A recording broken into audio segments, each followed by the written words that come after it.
To be or not to be? That is the question. And the answer is most likely going to be not to be. Do you know what I'm getting at? No? Then let me walk you through what I mean here.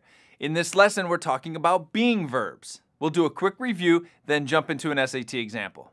There are 8 forms of to be, or being verbs: am, are, was, were, is, being, be, and been.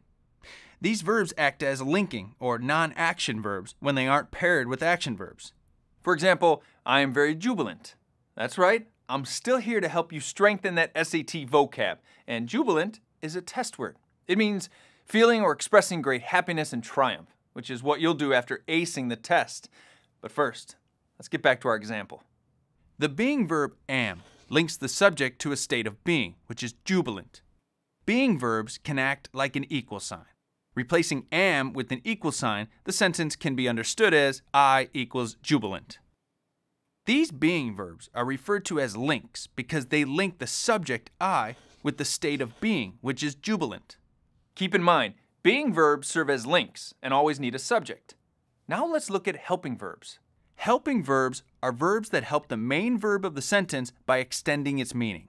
So, when being verbs aren't used as links, then they must be paired with a helper verb. For example, in the sentence, my team is playing right now, the main verb playing is paired with the helping verb is. Playing is not serving as a link in this sentence, so it's paired with a helper verb is. Otherwise, the sentence would read, my team playing right now. And that won't fly on the SAT. Here's a pro tip. Avoid using being verbs when you can, even if they're paired with a helper verb. It's not incorrect, but it does signal that you're in the passive voice. On the SAT, the active voice is preferred to the passive voice because it allows the subject to exhibit more ownership over the action and also because it's more concise. For example, the girl hit the ball is in the active voice and is stronger than the ball was hit by the girl, which is in the passive voice.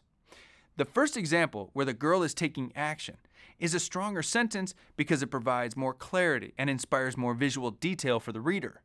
If you're down to 2 answer choices, always choose the active voice over the passive voice.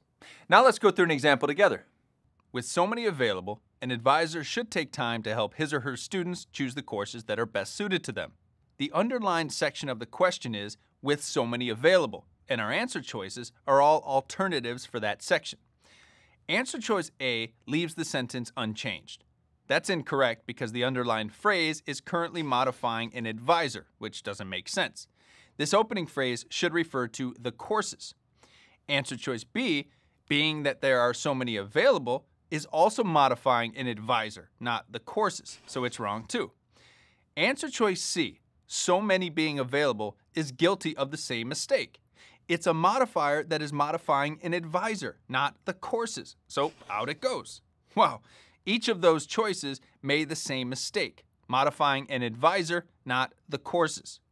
This leaves us with answer choice D, because there are so many courses available, which corrects the problem most effectively by using because to indicate the reason and then specifying that the clause is referring to the number of courses available. So circle answer choice D. You already know that the SAT is tricky, and while the example we just didn't directly test your knowledge of being verbs, it did make you more aware of verb specifics. So make sure you know the rules. They'll help you find those correct answers quickly.